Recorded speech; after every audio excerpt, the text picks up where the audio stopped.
You cannot serve God and Mammon. 31st week in Ordinary Time, 6th of November, Saturday Reflection. My dear friends, the word says, make friends of yourselves by means of unrighteous wealth, so that when it fails, they may receive you into the eternal dwellings.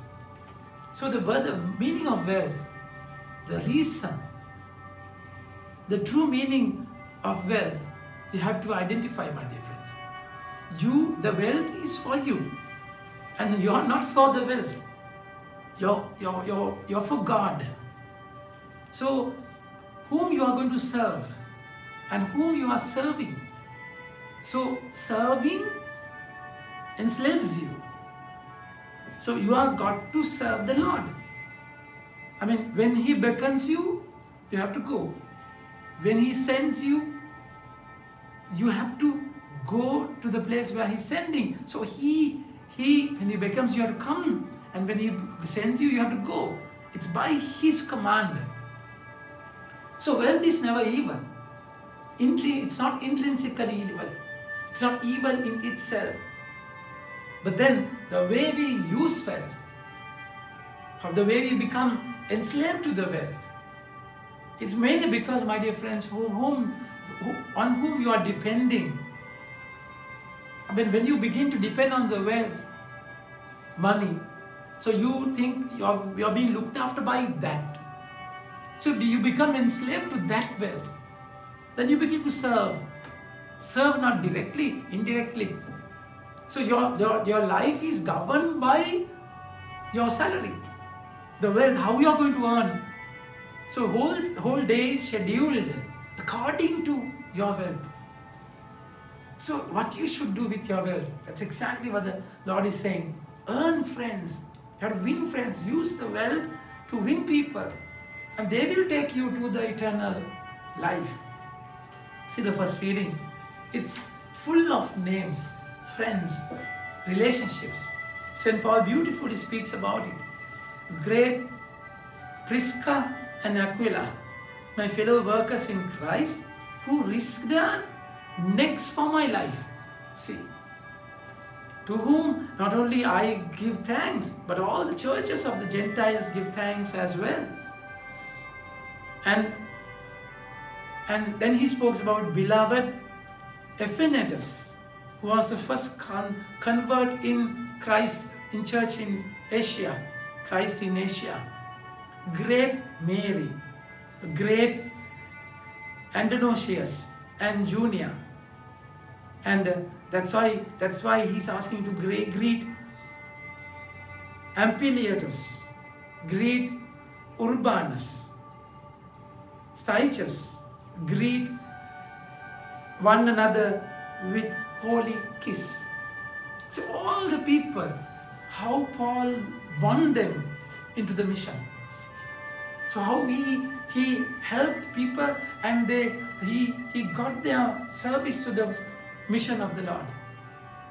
That's wealth. When it comes to wealth, it's not only money, all what you have.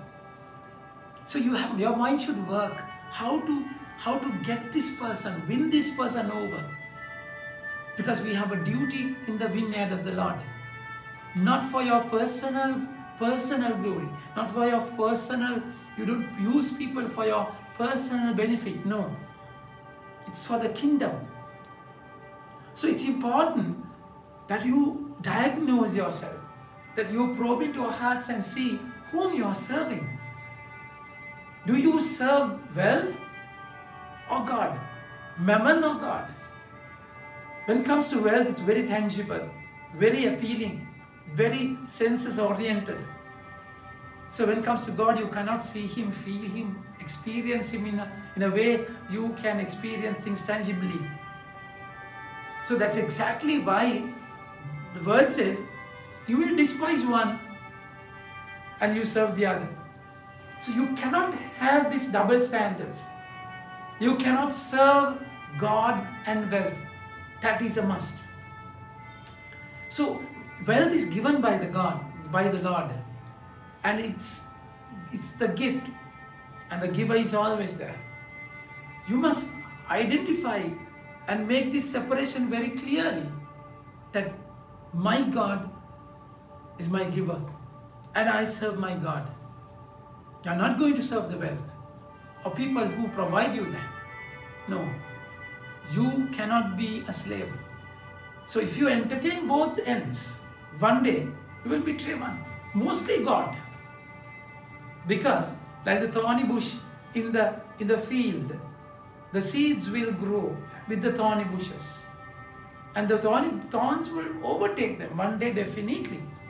Samson had Delilah, and Delilah defeated Samson. When you have two standards in your life, Herodias and King Herod, see what happened. So exactly, you cannot serve both wealth and God. So you have to know what you are going to do with your wealth. One thing, you have friends, you will use it for the kingdom. That's exactly how you ought to be faithful. Faithful to the giver. By means of, then they said, one who is faithful in very little is also faithful in much. And one who is dishonest in very little is also dishonest in much. So what is faithfulness in your wealth? So if you are given something, think about the intention of the donor. Why he has given that. You have to be particularly, carefully focused on the intention. You cannot play havoc with that. I mean, you cannot use what does not belong to you as your wish. No. So it's important that whenever you have, whatever is given to you, you ask him, what is your expectation? What is your intention? Because you are the donor. And you have to be faithful to that. Faithfulness not to the wealth, but to God. In the how to be faithful, in the way you are going to use the wealth, not for your personal glory, not for your personal wish. It's for the wish of the Lord. So it's to build not your house, not your kingdom. It's to build, that is to build the kingdom of God. That's how you are going to be faithful. You're the one who has been faithful with the unrighteous wealth, who will entrust you to the true riches. So what we have now, all the millions, billions, buildings and every resources what we have now, that is unrighteous wealth. Those will be destroyed, decayed, and those are not mortal, immortal. But then we are going to have wealth in the treasures in heaven. So that will be done if you are faithful to the giver. So think about you, all what you have, and what you are going to do with that. It's not only 10%. So you give the 10%, and the rest, with the rest, you do whatever you want. Clubbing, drinking, and for lust. No. It's all belong to him. That's a New Testament teaching. So whatever you have, of course, you give. Whatever you separate, you allocate God's portion before everything else. But then even the other portion belongs to him. You have to ask. You cannot be a slave to any desire in this world. You have to identify the wish of God, the plan of God. And you have to be faithful to the letter, because he knows you, he identifies you, and there is a greater kingdom banquet prepared for you. So you just pass the exam here and enjoy the promotion there. That's the invitation today, my dear friends. So you cannot, for what is exalted among men is an abomination in the sight of God. So what you value now is least bothered by God.